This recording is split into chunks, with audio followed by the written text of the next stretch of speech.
This is part of an ongoing project, and what I really want to talk about tonight is essentially the part of this project that deals with the reading of Lanark in particular, which is especially I was going to say the most evident part of Alasdair Gray's works where the influence of Blake comes through strongest. That said, one of the texts that I kind of want to draw attention to, in a sense, it's a reading of three books in particular. Lanark is the most important, but last year I also got hold of a copy of A Life in Pictures, which is his autobiography. For those of you who've read Lanark, you'll be aware that it's a semi-autobiographical account, roughly. For seeing Steve's in the room, I'm going to shamelessly riff on a comment that he made earlier to me in email, a portrait of the artist as a young Glaswegian, which is actually nearly the title of one of Alasdair Gray's self-portraits. But A Life in Pictures is actually his autobiography. And if you've not had an opportunity to read this, I can't recommend it enough. If you're interested in Alasdair Gray's works, it's a beautifully illustrated book. And actually, one of the things that I want to come on into tonight's talk is the fact of reconsidering Gray's relationship to Blake through his art. It tends to be that most of the people who have touched upon Alasdair Gray, particularly because of Lanark, have tended to do so with Gray as a writer. The third book, which I'll touch very briefly at the end, because it's the next stage of this project, is then the work that Gray was engaged with at the time of his death, which, ironically or not, was actually a translation and an illustrated version of the Divine Comedy by Dante, which, of course, Blake himself was working on at the time of his own death in 1827. So part of the talk tonight will be a mapping, particularly of Lanark, a pointer to some of the other mapping of hell that needs to take place, particularly through the connection with Dante, which runs through Lanark as well. But also then pointing to the mapping of Glasgow, which is actually, this is a first dry run of this talk, which will also take place in Glasgow at Bars this year, as much as anything because I want to visit Glasgow and spend as much time going around some of the various archives and exhibitions and murals of Gray's work that exist up there. On another level, this is an opportunity to explore an element of a part of my own research into the reception of Blake, which has now been going on for over 20 years. And in particular, some of the mechanisms by which writers and artists and musicians, etc., come to Blake, which I've started to call semi-tongue-in-cheek, not completely, but a kind of a second order reception, with the reference being to Roland Barthes' mythologies. I'll explain a little bit more about that later. I don't want to spend a lot of time kind of getting engaged in a theoretical discussion tonight, but certainly it might be something that comes up of interest in the questions. So turning to Mapping Hell, Alasdair Gray and William Blake, the connection is immediately made in the first book, which appears second in the novel, under the title, I think it's chapter 20, Employers, in which Duncan Thor's father asks him what he wants to do. And the response is, I want to write a modern divine comedy with illustrations in the style of William Blake. This tends to be the quotation that's picked up most often by anybody who says that they're engaging with Blake's work. Blake's work in Alasdair Gray, as I'll come to one later, also that this is an indication of an early reviewer. This is an indication of the pretentiousness of Alasdair Gray. Gray had always made some level of his debt to Blake clear. So the first edition of Lanark, published in 1981, I'll come on a little bit to the publishing history in a while. In the quite remarkable index of plagiarisms that he includes in the end, Blake has a special role to play, as well as about 50 or 60 other writers in particular, and some other figures. And those are the ones in which he kind of wants to draw attention to the fact that these are figures he has cited or quoted and not given a specific reference, unlike, for example, I want to write a divine comedy with illustrations in the style of William Blake. So that there's a huge range of materials which Gray himself plunders in that particular novel. In this talk, however, but whilst obviously I'm going to concentrate on Gray and William Blake, I want to draw attention that what I'm not trying to do is make this talk into some kind of presentation on Gray as if Blake is the only artist that's significant. In his tailpiece, the appendix that was added in the 2001 edition, Gray himself said that Lanark started with effectively a retelling of Kafka's The Trial. And I'm not going to touch upon Kafka at all tonight, not because I dislike The Trial, quite the opposite. But, that's a whole different area of kind of absurdist 20th century literature, which is incredibly important to what Gray is attempting to do in that novel, especially. Another one, which I'll be honest, I'm never entirely sure whether to take it as a joke or not. But in the first edition, he said that, essentially, Lanark is a rewrite of Charles Kingsley's The Water Babies. That there's the 19th century novel, the first half is this social, semi-realistic fiction, particularly, Kingsley gets pulled up with Blake a lot because of the treatment of chimney sweeps, etc. And then after the death of the protagonist, you have this incredible, fantastical scene. So in terms of the structure, Gray says, that's where it comes from. It comes from Charles Kingsley's Water Babies. Again, that's my only comment tonight on Kingsley.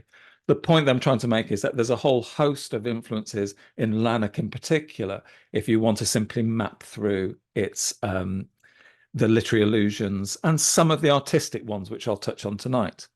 Obviously, I'm going to concentrate on Blake, but there is a minor key to this talk, which is that of Joyce Cary, and in particular, The Horse's Mouth. In his 2011 book, A Life in Picture, 2010 book, Gray makes it very explicit just how influential that novel was. And for those of you who've read Cary's work, you'll know that this is probably, as Ed Larissy says, the most Blakean novel in the English language.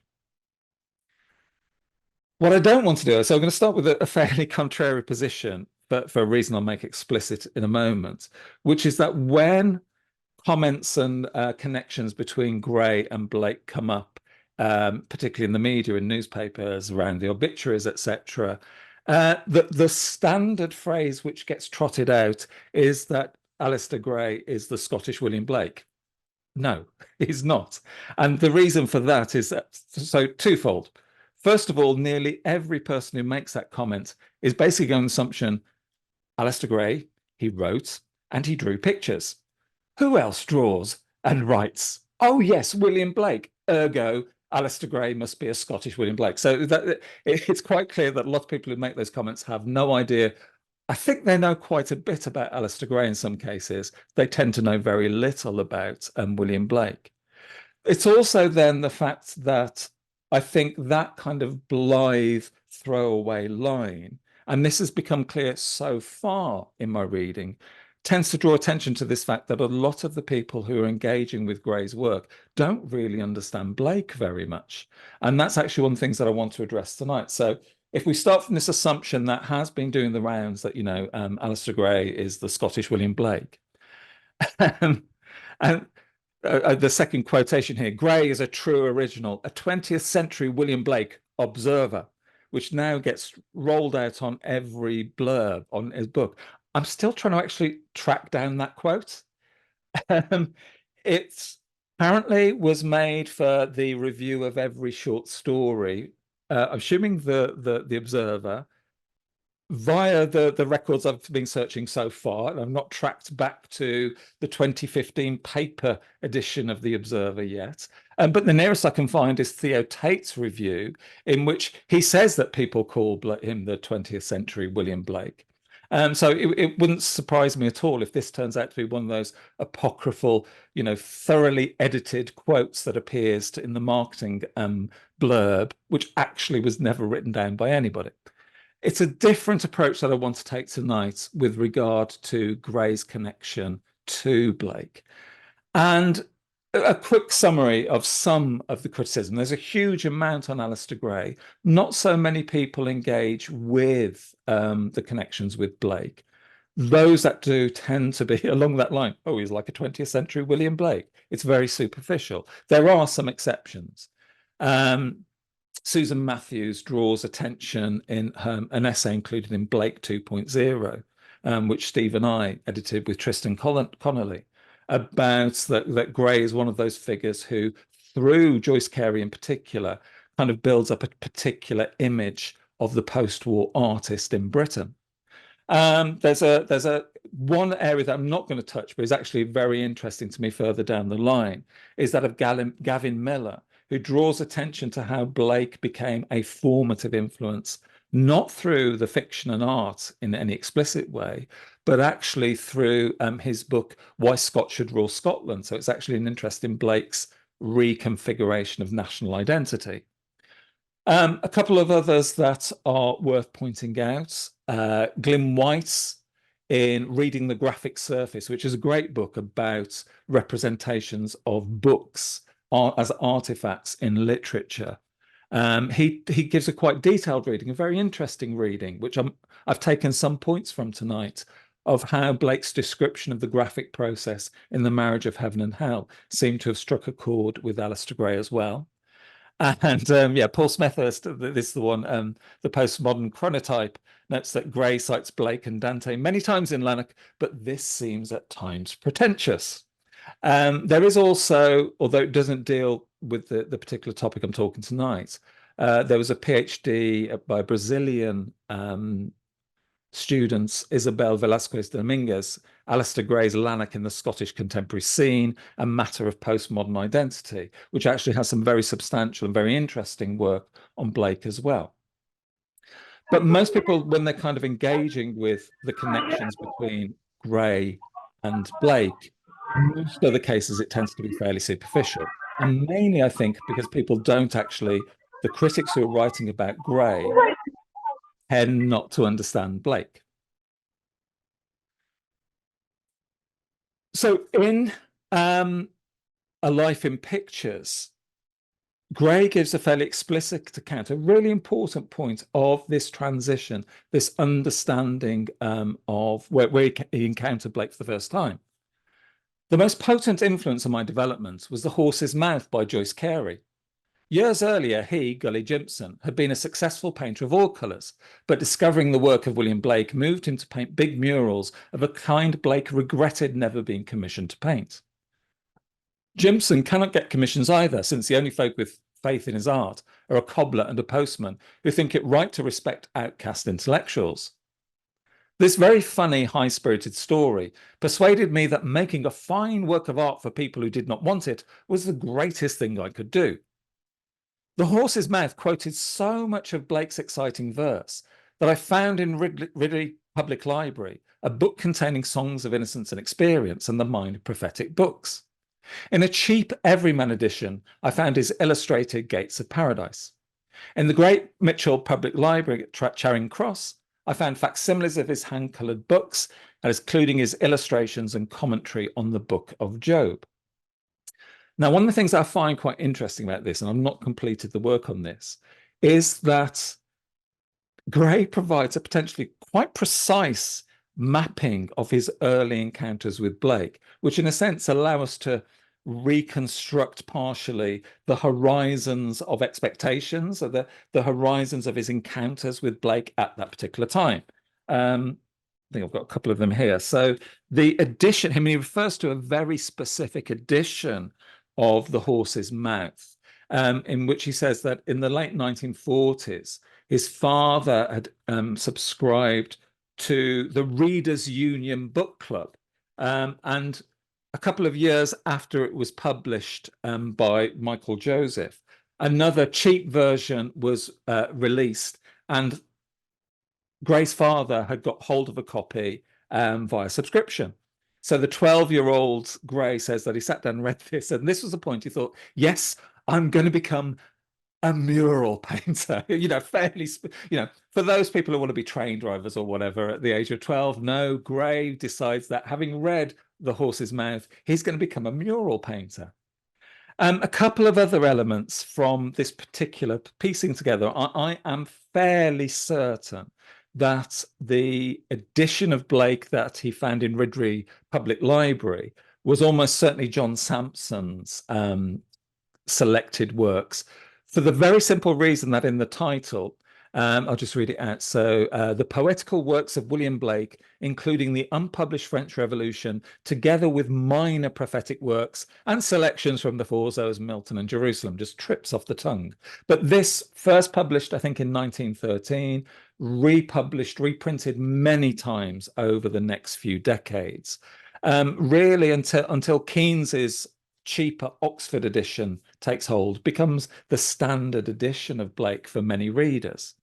The other version that he says, that the cheap everyman version, is actually this one from 1927, edited by Max Plowman. And the reason why this particular version of Blake's work is so important is because about 2/3 of the way in of the book, it includes a fairly complete facsimile of the Gates of Paradise. And again and again, and I found this not simply in Lanark, but a whole host, I'll touch upon a couple of them tonight, a whole host of Gray's writings and reviews and interviews where he discusses Blake. The Gates of Paradise turns out perhaps to have been the most significant work by Blake that he ever encountered. So it will crop up a couple of other times tonight. Indeed, on the next stage. He continues on the next page. These were huge boosts to mature free thinking. Blake's verses and drawings do not amount to a system because he thinks all big systems are political or religious traps used by the rich and powerful to manage others, for their own good, of course. Blake's pictures and writing deal with good and beautiful things while condemning governments and churches that promote mere obedience as a virtue, while using warfare, poverty, and hunger to compel those who disagree. Blake, like Robert Burns, never doubted what babies and the wisest people know. What naturally feels good and bad is good and bad, before suppression of these natural feelings perverts them. I was well aware of my own perversity. There is violent action and some bondage in Blake's art, but no perversity, though his men and women, often floating or leaping through space, are usually naked. And on those pages where he discusses this first encounter with Blake, the first way in which Blake began to shape him, are these 4 illustrations from the Gates of Paradise in Life in Pictures, these 4 emblems which become important later on in his work.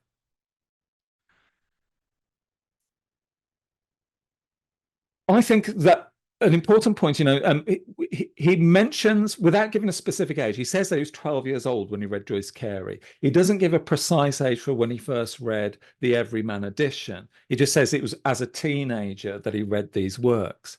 And I'm fairly certain, actually, that a great deal of his early thinking, which then continues throughout his lifetime, for the next 60 years or more, is actually shaped by Max Plowman's introduction in that book. I've got a little bit here. I won't read the whole quote, but one of the important points that I'll come to later from Ed Laracy is a realization through Joyce Cary that at a time in the kind of 1930s and 40s, when there was a tendency to view Blake as this kind of spiritual writer, that actually there's this strong sense of a Protestant religious and social tradition. I think it's G. Bentley who sort of says that, Plowman makes a good fist of attempting to summarize Blake, but doesn't really know what he's talking about. And it is quite funny, actually. If you read the introduction, there's loads of times where Plowman says, I don't really understand Blake's work, but it's marvelous.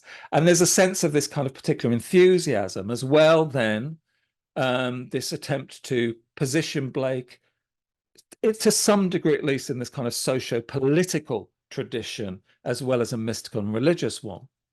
And indeed, that return to Blake's works in these contexts, the image that accompanies this was actually, it's plate 18 from the first book of Urizen, shows Los with his hammer in flames, about to create the form of Urizen.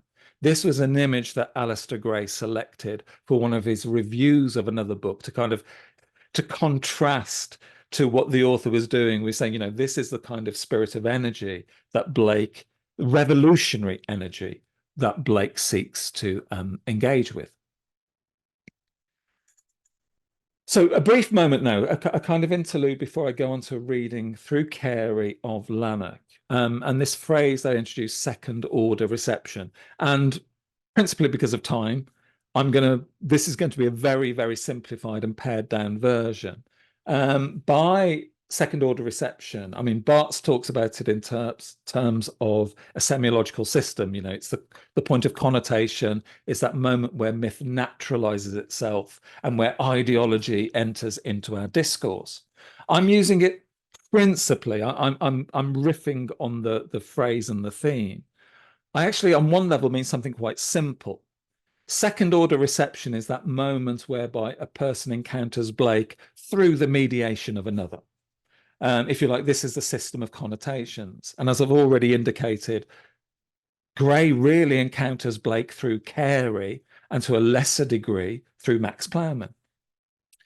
And in Gray's particular case, I mean, the effects, this is by no means to denigrate the impact of this coming to Blake secondhand, as it were. You know, Blake, I've a quotation here from his advertisement to his ill-fated 1809 exhibition, where he talks about his desire to create portable frescoes and basically wishes, you know, as the 2019 exhibition at Tate made clear, that you know, he could have painted entire churches. In The Horse's Mouth, this is precisely what Jimson Gully does. He finds an abandoned chapel and paints the entire wall. As he says, it was sent by God, 25 by 40, 40, 25 by 40 feet in dimensions. And this is what he will paint his great fresco, which eventually will contribute to his death. He'll literally work himself to death, but a joyful death. And then we have a photograph from Oranmore, which Gray was commissioned to paint a series of murals to decorate, and which I understand now, because I'm going there in the end of July, where you can book very acceptable meals while staring up at Gray's art. So, I mean, this is, in this particular instance, this is an astonishing example of that kind of transmission of an idea, an ambition, an act, whereby Gray himself, you know, his great aim, his great ambition was to create these public works of art, which in some sense owe their inspiration to William Blake through the works of Joyce Cary.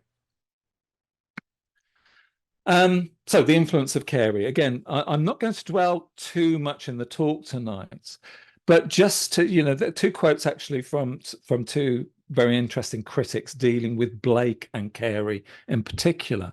Ed Larracy, as I've already mentioned, observes that at this period when Blake tended to be viewed as this esoteric and ahistorical figure, this was something that some critics, I mean, I think Ed, in that particular book, Blake and Modern Literature, overemphasizes this. But there is that tradition that's come via Yeats through Kathleen Raine and others, which tends to treat on, you know, the mystical, the ahistorical, and the esoteric Blake. And against this, there's a sense of a strong Protestant and socially committed artist.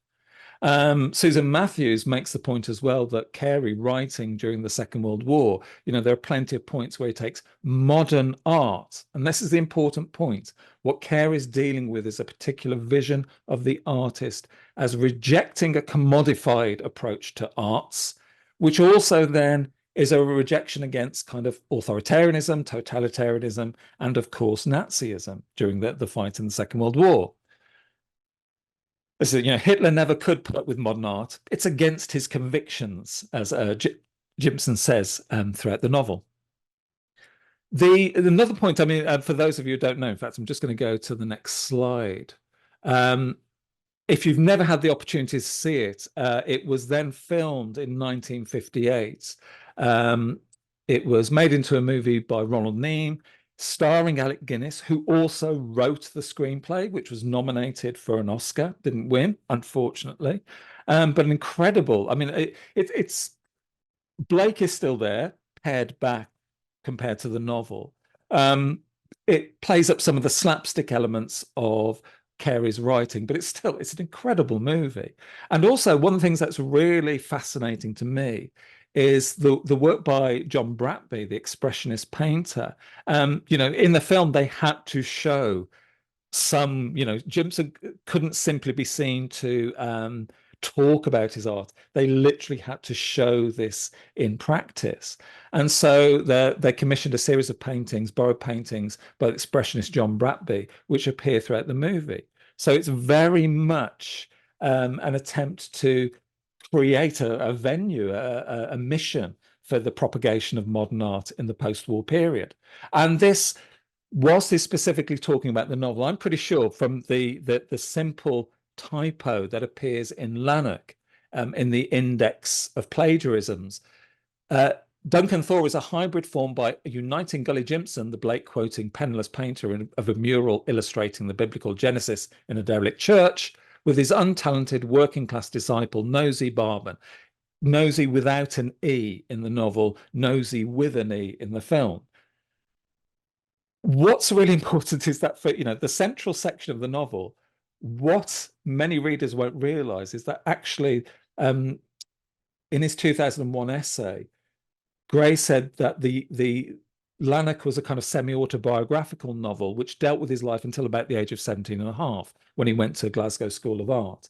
And from that period, particularly the scenes of him painting a mural in church, it's not Gray's life at all. It's actually Gully Jimson that is depicting in this novel. So Blake, is completely inserted into the central pivot points of the novel. So I'm just going to do fairly briefly now with 4 examples. There are many, many more, but I just want to give a series of examples with some illustrations from Gray, some of others elsewhere, of some of these Blakean moments, the more explicit ones. And in page 190, the chapter opens, Thor opened his diary and wrote, "Love seeketh not itself to please, nor for itself hath any care, but for another gives its ease." And he then quotes the rest of the clod and the pebble. Blake doesn't choose. He shows both sorts of love, and life would be easy if women were clods and men were pebbles. The passage immediately in the context of the novel is about Thor's feelings towards June Haig and Kate Caldwell. This kind of, the clash of a dualistic approach to sensuality and love, one which seeks physical lovemaking with June and a spiritual connection with Kate. He also claims in this passage that how Thor feels that he's touched much more by art. He's much more of an aesthete than he is by physical sensations, human emotional sensations of other people. In particular, his mother, who is dying, as we realize, and throughout this chapter. It is complete nonsense. This is a moment where Thor is very much being shown at his most pretentious, at his most jejune. He does not understand the words he's reading. He's trying to intellectualize himself, and he is misreading Blake at this point. And actually, as the passage makes clear at the end, if there's anything, it's that his mother was the clod and he is the pebble, and this is a great failure of his life. This is ultimately what will lead to his failure and his death, because he cannot open up to others.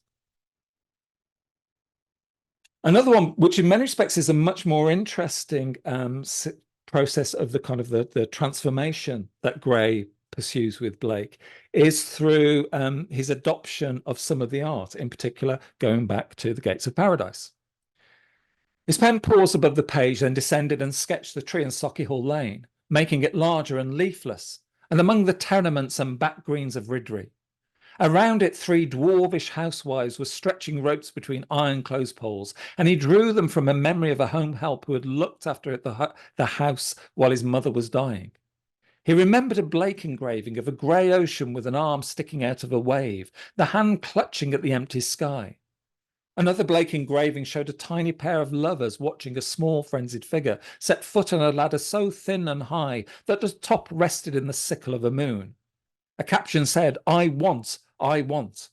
Thor drew a moon in the sky above the treetop. A variant of this episode is returned to by Gray in A Life in Pictures. The given subject of this picture was washing day with a minimum of 3 figures. This task has been set at art school, which I found desperately banal until, near the art school, in a lane overshadowed by the backs of tenements with fronts in Sauchiehall Street and Bath Street, I saw a court with washing line 2 floors above the lane. Nearby at ground level was a half-withered looking hawthorn tree with a bough that looked overgrown, though reaching for sunlight. I recall Blake's etching of a lone figure about to climb a tall, thin ladder whose top rested on the crescent moon. Behind him, a lovingly entwined couple, and the words, I want, I want. The women with headscarves and aprons, like surgical gloves, are like a home help who attended to our house in my mother's last illness. I call this picture the beast in the pit. So what I just want to draw attention to is that this image, which is what is being referenced in Lanark, so this is, the point where Gray is mixing the memoir with this fictional approach. That hawthorn tree reaching out of the grave is like the ladder reaching up to the moon, reaching up to the home helps, the women dressed in aprons at the top. And this points to, that jejune nature of Thor in the novel. He pretends not to be affected by his mother, but actually what he's simply doing is locking up. He's becoming one of the dragon men that Lanark will later encounter in Unthank. And indeed, when we come to the dragon men, I'll just give a quote now from book 3, which is at the first episode in the novel. Ozenfant speaking, show me chamber 12. The neon lights in the ceiling went out and a blurred image shone inside the screen, seemingly a knight in Gothic armor lying on the slab. The image grew distinct and more like a prehistoric lizard on a steel table. The hide was black, the knobbly joints had pink and purple quills on them, a bush of purple spines hid the genitals, and a double row of spikes down the back supported the body, about 9 inches above the table. Ozenfant closed his eyes and kissed his fingertips to the ceiling. Well, matters remained thus till 6 hours ago, when he goes holy dragon in 5 minutes. So these dragon skin men, these dragon men whose skin is encrusting over, a reference that the Index to Plagiarisms draws attention to Wilhelm Reich's theory of kind of bodily armor, repressing feelings. This is the disease with which Lanark, who is the kind of reincarnation of Thor in Unthank, this is the disease which he has succumbed to. He is becoming one of these dragon men, which, and I'm fairly certain for one simple reason, is taken from Blake.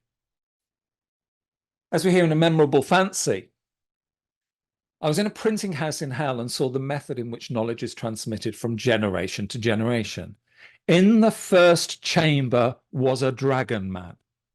I'm sure that behind this, and I'm not going to read the rest of the quotation. For those of you who know Marriage of Heaven and Hell, this is one of the most famous descriptions of Blake's printing process. That alone, as Glyn White says, would have attracted Gray's attention. This whole process of engaging with the actual process of making books. And these dragon men then, the perversity of Thor, who cannot reach through his art into a creative expression of his spirit, he instead becomes entrapped into this chamber of dragon men. Actually, as the novel progresses, we realize that that is not the end in the institute that is in place for Lanark in the underworld. The final quote I'll give is towards the end of the novel, where one of the characters they encounter, Richie Smollett, says, when they return to Unthank, which is going through the process, the early stages of a revolution, Smollett says, there was amazing opposition when we set up this little refuge, even more than to the arts lab in the Lady Chapel. Yet these lofts have lain empty since the old monks marched round them, telling their beads. And what could be better conformed to the wishes of the founder? You know the poem, of course. If at the church they would give us some ale and a pleasant fire our souls to regale, we'd sing and we'd pray all the live long day, not ever once wish from church to stray. We'd obviously taken from the Little Vagabond. Now, this is drawn attention to in the Index to Plagiarisms as an example of quoting Blake, but I just want to draw attention to a couple of elements. The early quotation I gave from Max Plowman, Now he saw that the body which religion had separated from the soul and cast out was in truth a vital portion of the soul, that the senses which religion viewed with suspicion and mistrust were the chief inlets of soul in this age. So I think, throughout Lanark, we have these hints of, in this case, I think it's Max Plowman. But I've also then included the illustration from The Horse's Mouth. This is from the Penguin edition in 1958, the same year that the film came out. And Gray includes it in A Life in Pictures. And he says that Cary drew the frontispiece of the Penguin paperback edition. And it's in the pub. What this is doing, it's encapsulating Gully Jimpson's life as very much, sort of, if at the church they would give us some ale and a pleasant fire, our souls to regale. This is the spirituality, the artist who's very much engaged with the physical, he's about to be hit over the head with a bottle by the barmaid, the kind of the rumbustious nature which runs through Cary's novel.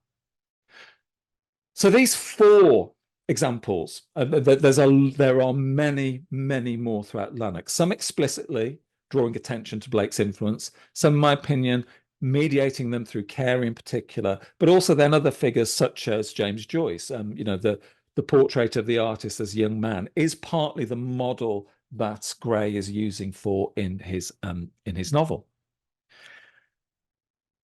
Fairly recently, Patrick Scott said it may well be, as with William Blake or Gray's near contemporary W.S. Graham, that the impact of Gray's art sustains recurrent rediscovery of his writing, not the other way round. I wonder if that's going to be true after the release, obviously, of Poor Things this year. But it certainly is, I think, a thing that's become quite fascinating to myself over the past couple of years of doing some work on Gray. Originally, I'd intended to write this paper. I'd written a very short piece on zoomorphosis at the end of 2019, just after Gray had died. And essentially that was going to be a marker of the next stage of work. Then, of course, the pandemic started and the world turned upside down for a bit. So I've been sort of collecting materials over the past couple of years. And I think I'd approached Gray principally as a writer who also did drawings. I'm now much more inclined to view Gray as somebody who engages with Blake as an artist first, and actually that the writing, the understanding of Blake's verbal art actually then in some respects is not as interesting as some of his artistic reproductions, particularly when you see that Gray was motivated to these great public murals through Cary, who in turn had employed Blake as the profound guiding light for this. So whilst I say that, I started off this talk by saying that Gray is not the Scottish William Blake, I'll go with maybe from Lanark, which quote comes up page after page. And one of the key entry points for this, really, it was the 2015 exhibition Spheres of Influence, which took place at Glasgow Modern Art and Gallery of Modern Art and the School of Art. And working with Tangent Graphic. The Tangent Graphic was a design agency employed to produce the promotion, the advertising materials for the exhibition. And on the left-hand side at the bottom, they've included on their website, a kind of a big sheet of, A1 paper that they kind of brainstormed with Gray, talking about what his influences were, which they then wanted to incorporate into this graphic, working with Gray. And on the right-hand side, Blake actually, on the sheet of paper, just about makes it before he falls off the edge of the page. When working with him to create the graphic, Gray, interestingly with Rob Churm, a friend and somebody who was influenced by Gray, comes center stage. He is the central influence, as well then as other incredibly important figures, as well as, British artists such as Stanley Spencer. Albrecht Dürer was in some respects probably the most profound influence on Gray's style, actually. Reading a few of the reviews about the 2015 exhibition, there are plenty of people who really clearly don't know an awful lot about the history of art, who's sort of going in to see Gray's exhibition, thinking more than some of the local newspapers covering in Glasgow. And kind of like, Dürer, he's amazing. We finally get what Gray's trying to do. So I think there was some Yeah, and Aubrey Beardsley, he references several times both Dürer and Beardsley in A Life in Pictures. These, in some respects, had a more immediate impact on Gray's graphic style. But Blake himself was a motivating spirit as to what the shape of art should be. And just to return, as I say, I think for me, sometimes the most interesting readings or transformations, the second order revisions of Blake that take place, are very often through Gray's art. I've already talked about it, so I'm not, because of time, I won't go into this much more, but the hawthorn tree in The Beast in the Pit is this ladder reaching up to the moon. And what we're dealing with here, I'm very much aware of what Joe Viscomi in his recent work on Blake's large prints, he draws attention that far too often we as critics, and we are very much me myself, approach Blake's work through a literary perspective rather than looking for those visual analogues, which are very often what the artist responds to, and actually deals with a whole host of the nonsense, that kind of appears in the kind of the anxiety of influence approach to Blake's reception. I'll stop now, actually, because of time. I want to end then with kind of, whilst I mentioned that Care is the Horse's Mouth, is in some respects the most profound book that Alasdair Gray reads, because it sets him off on this trajectory. I think that with regard to Blake, probably the most important one is that Max Plowman Everyman edition of Blake's poetry, Poems and Prophecies. And the reason being is that it includes this facsimile of the Gates of Paradise. And in a 2002 review for The Guardian of John Manning's The Emblem, Gray again draws very explicit attention to the fact that he says that, basically emblem books, which are really popular through the 17th and 18th century into the 19th century, and then by the 20th have completely fallen out of favour, with one exception, and that exception is the work produced by William Blake. Now, strictly speaking, I'm not sure that's true. I'm not sure how many people do know Blake's Gates of Paradise, but I think there are many people who recognise the I want. It's a firm favourite of social media postings, etc. It's a very strong image. And indeed, this review, if you've not read it, I would draw your attention to it. It actually takes Gray a long time to get to the review, because the first half of his essay is really a theory of art and the importance of the image for being able to break through that kind of prison house of language. So I'll draw a conclusion there. I mean, the importance of Blake to Gray's conception of his art is not simply that he's replicating or duplicating Blake's work. It's not simply name dropping in plagiarisms. It is, in fact, I say, strictly speaking, I think there are other artists, many more artists, who have a stronger influence on Gray's graphic style. However, it's William Blake who he returns to as the motivating force for a way to reconceive art. And this is going to be the next stage of this, in particular importance for Gray, of reconfiguring a Scottish art for the 20th and 21st century.